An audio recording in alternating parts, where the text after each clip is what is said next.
నమస్తే, welcome to hit TV. ఈ రోజు మనతో పాటు ప్రముఖ ఆధ్యాత్మికవేత్త అలాగే ఆస్ట్రాలజర్ శ్యామ్ ప్రసాద్ గురువు గారు ఉన్నారు. వారితో మాట్లాడి మరిన్ని విషయాలు తెలుసుకునే ప్రయత్నం చేద్దాం. నమస్తే గురుగారు. నమస్తే అమ్మ. శ్రీమాత్రే నమః. గురుగారు, బాలారిష్ట దోషం అసలు ఎందుకు వస్తుంది? అసలు వస్తే దీన్ని ఎలా నివారించాలంటారు?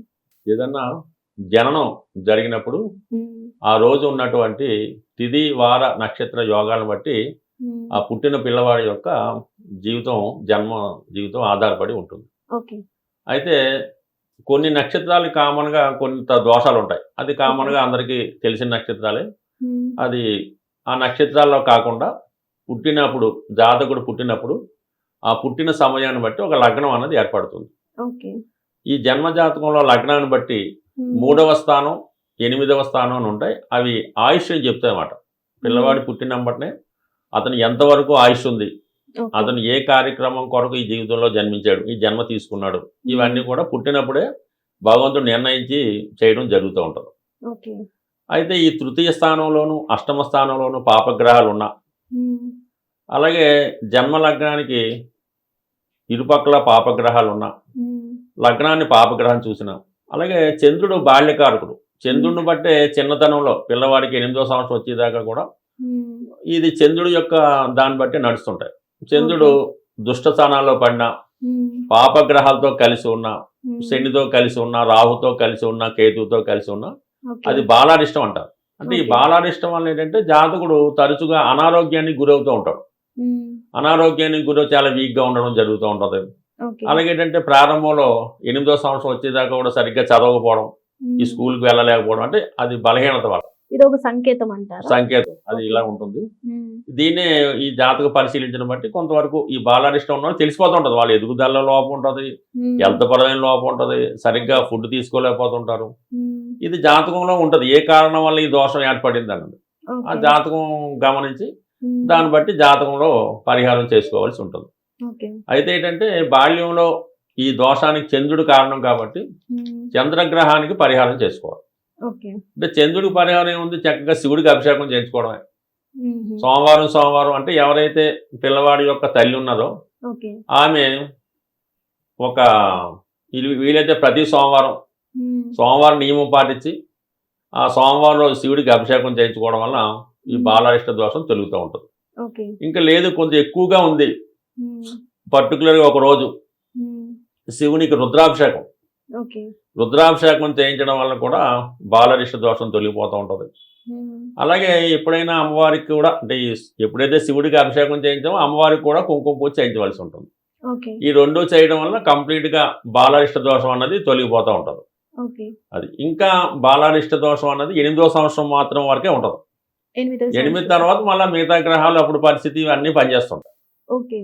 ఇక ఇది ఎవరికన్నా కామన్గా ఏంటంటే పుట్టిన దగ్గర నుంచి పెద్దవాళ్ళు ఎవరికైనా ఉమ్, అటు ఆరోగ్యపరంగానే కాదు, ఉమ్, ఎటువంటి ఆర్థికపరమైన ఇబ్బంది ఉన్నా, ఉద్యోగం రాకపోయినా, ఓకే. జీవితం చాలా ఇబ్బందికరంగా ఉన్నా ఉమ్, మృత్యుంజయ మహామంత్రం అని ఉంటుంది.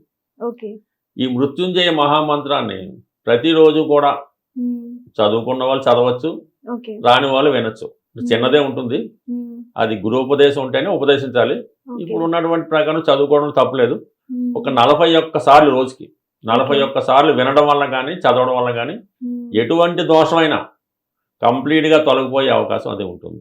బట్ ఏదైనా ఈ జన్మనివ్వటానికి చివరిగా తీసుకోవడానికి కూడా శివుడే కారణం కాబట్టి ఈ విధంగా శివుడిని పూజించుకోవడం వల్ల, శివుడికి సంబంధించినటువంటి పరిహారాలు చేయించుకోవడం వల్ల ఉమ్, కంప్లీట్గా ఇవి మనకి ఈ బాలయిష్ట దోషాలే కాదు, ఎటువంటి దోషం అన్నా ఎవరికైనా పరిహారం అవడం జరుగుతుంది. అయితే పుట్టినప్పుడు ఆ దోషాన్ని గమనించి తగు విధంగా పరిహారం చేస్తే ఆ పిల్లవాడి యొక్క అభివృద్ధి బాగుంటుంది, ఓకే. ఆయుష్ బాగుంటుంది, అభివృద్ధి బాగుంటుంది, భవిష్యత్తు బాగుంటుంది. అందుకని కంప్లీట్గా ఎవరి స్థాయిని మించి వాళ్ళు అబ్బాయి పుట్టినప్పటినే జాతకం చూపించి ఉమ్, అప్పుడున్నటువంటి దోషం, ఓకే. అమావాస్య రోజు పుట్టాడా, లేదంటే కొన్ని నక్షత్రాలు ఉంటాయి కదా ఆ నక్షత్రాల్లో జన్మించాడా, ఉమ్, కొన్ని తిథుల్లో జన్మించాడా, ఇవన్నీ చూసుకొని అప్పుడే పరిహారం 21 డేస్ లోపల చేయించవచ్చు.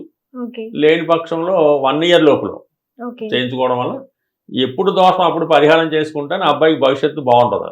అంటే గురువు గారు, ఈ దోషం రావడానికి గల కారణాలు ఏమైనా ప్రత్యేకంగా ఉంటాయా? పర్టికులర్ కారణం ఏంటంటే ఒక జాతకుడు ఈ జీవితంలో ఈ భూమి మీద జన్మించడానికి గత జన్మ కూడా కారణం అవుతుంది. ఓకే. అయితే మొదటి 4 సంవత్సరాలు ఉమ్, మదర్ చేసుకున్నటువంటి పాప పుణ్యాలు బట్టి జాతకుడి జీవితం ఆధారపడి ఉంటుంది. అంటే మొదటి 4 సంవత్సరాలు మదర్ వల్ల ఇబ్బందులు ఓకే. ఉంటాయి. ఇబ్బందులు అవ్వచ్చు, సుఖం అనొచ్చు. ఉమ్, తర్వాత 4వ సంవత్సరం నుంచి 8వ సంవత్సరం వరకు తండ్రి గారు ఓకే. చేసినటువంటి పాప పుణ్యాలు బట్టి ఆధారపడి ఉంటుంది. ఉమ్, అందుకే 8వ సంవత్సరం దాకా బాలరిష్టం ఉంటుంది. 8వ సంవత్సరం నుంచి 12వ సంవత్సరం దాకా ఈ జాతకుడు గత జన్మలో చేసుకున్నటువంటి ఫలితం ఆధారపడి ఉంటుంది. ఈ ఓకే. విధంగా ఉంటుంది. తర్వాత కొన్ని శాపాల వల్ల ఉమ్, మనం ఏదో కొన్ని మొక్కుబడి చెల్లించకపోవడం వల్ల ఉమ్, పిల్లలు పుడితే ఇది చేస్తాం అది చేస్తాం అని మొక్కేసుకుంటాం. అవును. తీరా పిల్లవాడు పుట్టాక అంతా మర్చిపోతూ ఉంటాం. అవును. దానివల్ల కూడా అబ్బాయికి ఇబ్బందులు కలుగుతూ ఉంటాయి. మీకు ఉమ్, అన్నవరం సత్యనారాయణ స్వామి మీ కథలో కూడా ఈ విషయాన్ని అటు ఇటుగా మీకు చెప్తూ ఉంటాడు. ఓకే. అందువల్ల ఏంటంటే కంప్లీట్గా మాత్రం ప్రతిదానికి కారణం ఉంటుంది. ఉమ్, అది ఈ జన్మలోదా పై జన్మలోదా కాదు. కానీ ఉమ్, ఇప్పుడు కలియుగంలో అయితే ఇప్పుడు తల్లిదండ్రులు చేసింది కానీ ఉమ్, వాళ్ళు పెద్దవాళ్ళు చేసింది కానీ కంప్లీట్గా ఆ జాతకుడి మీద కనబడుతుంటుంది. ఆ దోషాన్ని గమనించి చేసుకోవచ్చు. ఎక్కువగా సర్పదోషం కూడా అలాంటిదే. ఓకే. కామన్గా సర్పదోషం అంటే ఏంటంటే మనం కేవలం పావుల్ని చంప వలన మాత్రమే వస్తుంది అనుకుంటాం. ఓకే. పామే కాదు, మనం ఏ జంతువుని చంపిన అంటే ఈ జీవులు ఉంటాయి కదా, చీమలు దోమలు, ఉమ్, లేదంటే మనం పూర్వం కర్రలతో వంటలు చేసేవాం. ఉమ్, ఆ కర్రల్లో చిన్న చిన్న పురుగులు ఉండేవి. అవును. అవి చనిపోయినా కూడా ఈ సర్పదోషం కింద వస్తుంది అనమాట. ఓకే. అందువల్ల ఇవి కూడా కొన్ని అనిపించడం జరుగుతూ ఉంటుంది. ఈ దోష నివారణకే మనకి నాగుల చవితి అని, ఉమ్, సుబ్రహ్మణ్య స్వామి షష్ఠి అని, ఈ మాస శివరాత్రి ఇవి వస్తుంటాయి. అవి ఓకే. చేసుకోవడం వల్ల ఈ దోషాలు పరిహారం అయిపోతూ ఉంటాయి అన్నమాట. ఉమ్, అందువల్ల ఏంటి ఇవి కంపల్సరీగా కొన్ని పండగలు మాత్రం, అంటే పండగలు అనొచ్చు, శుభదినాలు అనొచ్చు, ఉమ్, కంపల్సరీగా చేసుకుంటాం. అందులో మహాశివరాత్రి ఒకటి, ఓకే. మాస శివరాత్రి నెలకోసారి వస్తుంది, ఉమ్, వినాయక చవితి ఒకటి, ఉమ్, ఇలాగే దేనికది ప్రతి నెల వచ్చే సంకట చతుర్థి, ఇవి ఓకే. చేసుకోవడం వల్ల చిన్న చిన్న పాపాలు గర్జంలో పోతూ ఉంటాయి. ఉమ్, జాతకుడు ఎప్పుడెప్పుడు ఫ్రెష్గా హీల్ అవుతూ ఉంటాడు, బాగుంటూ ఉంటుంది. అందుకని ఓకే. కంపల్సరీగా ఇటు ఈ విధంగా ఈ పండగలు అవి ఆచరిస్తూ మంచి నడవడిక ఉంటే ఆటోమేటిక్గా ఈ బాలరిష్టాలకు అది ఏ దోషం అన్నా పోతూ ఉంటాం. ఓకే. గురుగారు, ఇప్పుడు మీరు సర్పదోషం గురించి చెప్పారు, బాలరిష్ట దోషం ఉమ్. గురించి చెప్పారు కదా. ఈ రెండిట్లో క్లిష్టమైన దోషం ఏదంటారు? దేనికదే దోషం చేసుకుంటుంది బట్టి ఉమ్, అంత దోషం ఒకేలా ఉండదు. ఓకే. అది చిన్నది ఉంటుంది, పెద్దది ఉంటుంది. బాలరిష్టంలో చిన్న బాలరిష్ట దోషం కూడా ఉంటుంది. ఓకే. అలాగే సర్పదోషంలో కూడా చాలా ఇప్పుడు కాలసర్ప దోషం ఉంటుంది. ఓకే. ఆ కాలసర్ప దోషం ఒక విధంగా ఉంటుంది. ఓకే. 5వ స్థానంలో దోషం ఏర్పడుతుంటుంది. దాని వల్ల సంతానానికి ఇబ్బంది ఉంటుంది. ఓకే. 7వ స్థానంలో ఈ సర్పదోషం ఏర్పడితే వివాహ జీవితానికి ఇబ్బంది పడుతుంటుంది. ఓకే. 9వ స్థానంలో ఈ సర్పదోషం పెడితే తల్లిదండ్రులకు ఇబ్బంది ఉంటుంది. ఉమ్, లగ్నం అంతా ఏర్పడితే జాతకుడికి ఉంటుంది. అది ఉండి స్థానాన్ని బట్టి కూడా ఉంటుంది. ఓకే. ఎక్కువ తక్కువ అనేది ఆ తీవ్రతను బట్టి కూడా ఉంటుంది. ఓకే. ఈ ధనం ఏముంది మామూలుగా అదే ఒక ఇప్పుడు సాఫ్ట్వేర్ ఉద్యోగం ఉందనుకోండి, ఉమ్, నెలకి 18,000 30,000 కూడా స్టార్టింగ్ పడుతుంది. ఒకరికి అవును. 35,000 జీతం చేస్తుంటాడు. ఒకడికి ఎంత వింటున్నాం, 2 కోట్ల ప్యాకేజ్ అంటున్నాడు ఒకడు, ఉమ్, 2.5 కోట్లు అంటున్నాడు, 12 లక్షలు అంటున్నాడు. ఉమ్, అంటే ఏది కంపంటాం అది వాడి స్థాయి, ఇది ఈడి స్థాయి. ఓకే. అలాగే ఈ దోషాలు కూడా చిన్న దోషం ఉంటుంది, పెద్ద దోషం ఉంటుంది. చిన్నదానికి చిన్నది, పెద్దదానికి పెద్దది అంతే. ఓకే. అందువల్ల ఏంటి దీంట్లో కూడా అదే ఉంటుంది. కాబట్టి ఉమ్, దాన్ని బట్టి దోషం అన్నది ఏంటంటే అది ఏ మన దోషమైనా పాప నివారించుకోవచ్చు. నివారించుకోవచ్చు. చిన్నదన్నా పెద్ద కొన్ని నివారించుకొని కూడా ఉంటాయి. ఉమ్, బట్ కానీ ప్రతిదానికి పరిహారం ఉంటుంది. ఈ ఓకే. పరిహారానికి ఏంటంటే కేవలం అతని వ్యక్తిగతంలో కూడా పరివర్తన మార్పు రావాల్సి ఉంటుంది. ఓకే. ఒకటి జాతకంలో ఎలా ఉండదంటే ఈరోజు లగ్నంలో కుజుడు ఏదో ఉంటాడు అనుకోండి, ఉమ్, విపరీతమైన కోపం వెళ్ళిన ప్రతి చోట గొడవ పెట్టుకుంటూ ఉంటాడు. ఓకే. అది తగ్గాలంటే ఏం చేయాలి, వాడు తగ్గదు, ఎన్ని పూజ చేసి తగ్గుద్ది. వీడు తగ్గించుకొని ఉమ్, మనసుని కంట్రోల్ చేసుకొని ఏ మెయింటైన్ చేసుకొని ఆ కోపాన్ని తగ్గించుకుంటే వీడు కాలమనగా బాగుపడుతుంటాడు. అవును. పూజల వల్ల వీడి ఎందుకు తగ్గుతుంది? ఉమ్, అందువల్ల వ్యక్తిగతంలో కూడా మార్పు రావాల్సి ఉంటుంది. అది ఏదైనా వ్యక్తి ప్రధాన కారణం. అందుకని ఓకే. రోజు ఉదయాన్నే లేకడం ఇవన్నీ దైవ సంకల్పం చేసుకుని వాళ్ళలో ఉన్నటువంటి కొంత అంటే ఈ ప్రస్తుతం సకల నష్టాలకు కూడా కోపం కూడా కారణమే.